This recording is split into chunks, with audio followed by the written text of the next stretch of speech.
প্রত্যেকটা রিলেশনশিপেই একটা dark secret থাকে, যা আমাদের প্রত্যেকেরই জানা জরুরি।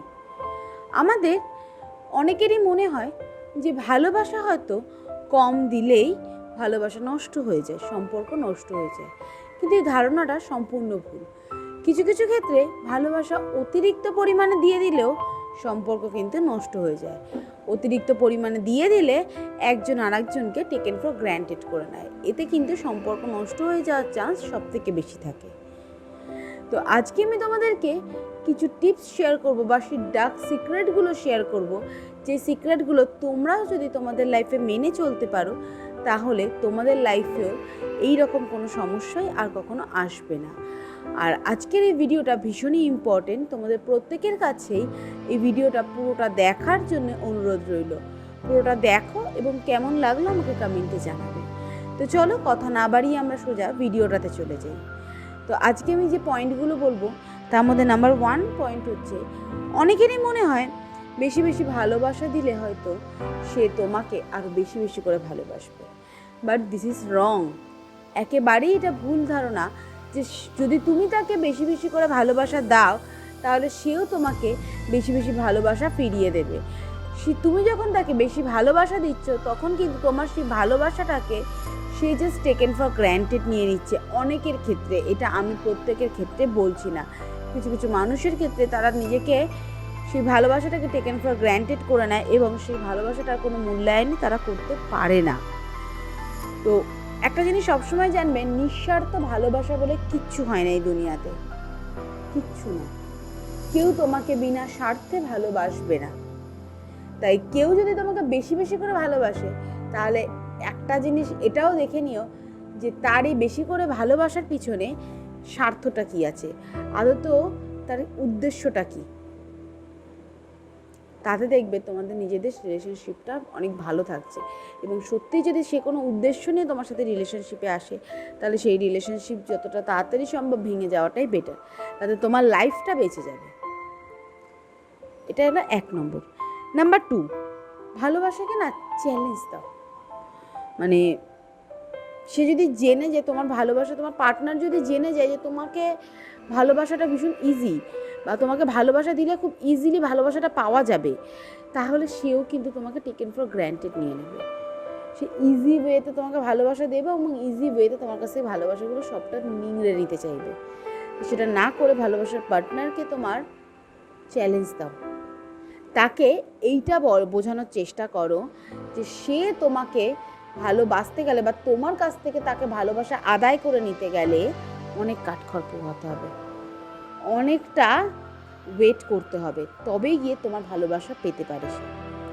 এটা যখনই বোঝাবে তখনই কিন্তু সম্পর্কটা অনেক লং লাস্ট করবে এবং অনেক ভালো থাকবে সম্পর্কটা। নাম্বার 3 নম্বর পয়েন্ট হলো, ঝগড়া এড়াতে সব কিছুতে হ্যাঁতে হ্যাঁ বলো না।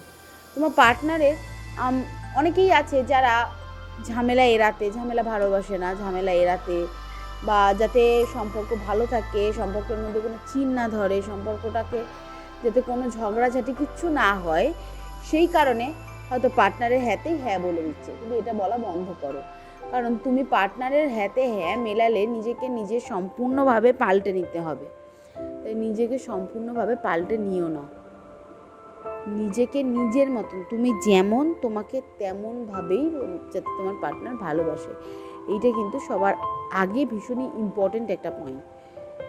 এটা সবসময় মাথায় রাখবে, তুমি যেমন তোমাকে সে তেমনভাবেই ভালোবাসবে, তার জন্য নিজেকে বদলানোর কিচ্ছু নেই। নাম্বার 4, আমরা সবাই তার মতন হতে গিয়ে বিপদে পড়ে যাই।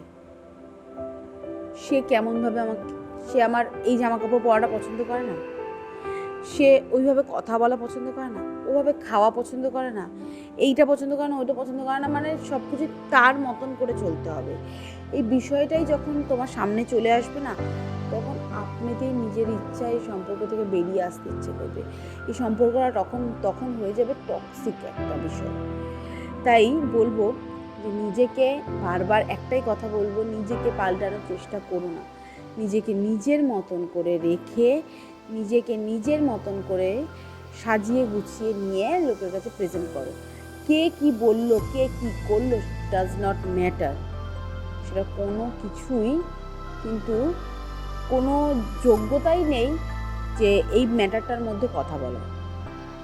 কারণ লাইফটা তোমার, পার্টনার চুজ করার দায়িত্ব তোমার, এবং সেই রিলেশনশিপে থাকবে কি থাকবে না সেটাও তোমারই ডিসিশন।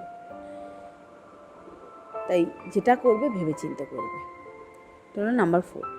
নাম্বার 5, আমরা প্রত্যেকেই চাই আমাদের সম্পর্ক সুন্দর হোক, আমাদের সম্পর্কটা মানে যাতে সবার চোখে লাগে। ইট মিনস সবাই যাতে একবার হলেও বলে এদের সম্পর্কটা এত ভালো। এই জিনিসটা আমরা প্রত্যেকেই শুনতে চাই, প্রত্যেকেই চাই। কিন্তু তাতে যেটা করতে হবে সেটা হচ্ছে তাকে সবসময় সব কিছু দেখানো দরকার নেই। তাকে কোয়েশ্চেন করো যে তোমার সাথে ডেটে যাব, আজকে এই কালারের শাড়িটা পরবো বা এই জামাটা পরবো, আচ্ছা এই জামাটা পরলে তো আমায় কেমন লাগবে, বা তুমি কোনটা পরবে। এই কোয়েশ্চেনগুলো করো। তাতে কি হবে, সে তোমাকে ভিজুয়ালাইজেশন করবে। সে তোমাকে ভাববে আচ্ছা ও আজকে আসবে, তাহলে হয়তো একে এইরকম লাগবে, বা আমি গেলে ওকে আমার পাশে ঠিক এরকমভাবে মানাবে। তোমাকে যখনই সে ভিজুয়ালাইজেশন করতে শুরু করবে না, সে তোমাকে কখনো ভুলতেই পারবে না। সে তোমাকে বারবার এভাবে মিস করতে শুরু করবে, এবং সে যত মিস করবে সে তোমার প্রতি তত আকৃষ্ট হবে এবং তোমাকে তত ভালোবেসে ফেলবে, তত বেশি করে ভালোবেসে ফেলবে। তো আজকে এই 5টা পয়েন্ট তোমরাও তোমাদের লাইফে কিন্তু মেনে চলার চেষ্টা করো। যদি মেনে চলতে পারো তাহলে দেবে তোমাদের লাইফটাও একদম জাস্ট তুলি মেরে ঠিক হয়ে গেছে, সুন্দর হয়ে গেছে। তো যদি ভালো লাগে ভিডিওটা একটা লাইক করে দিও, এবং কমেন্টে জানিও তোমাদের কোনো বেনিফিট, আমার এই 5টা পয়েন্টগুলোর মধ্যে থেকে তোমাদের কোনো বেনিফিট হবে কিনা। তো আজকে এই পর্যন্তই, দেখা হবে নতুন ভিডিওতে।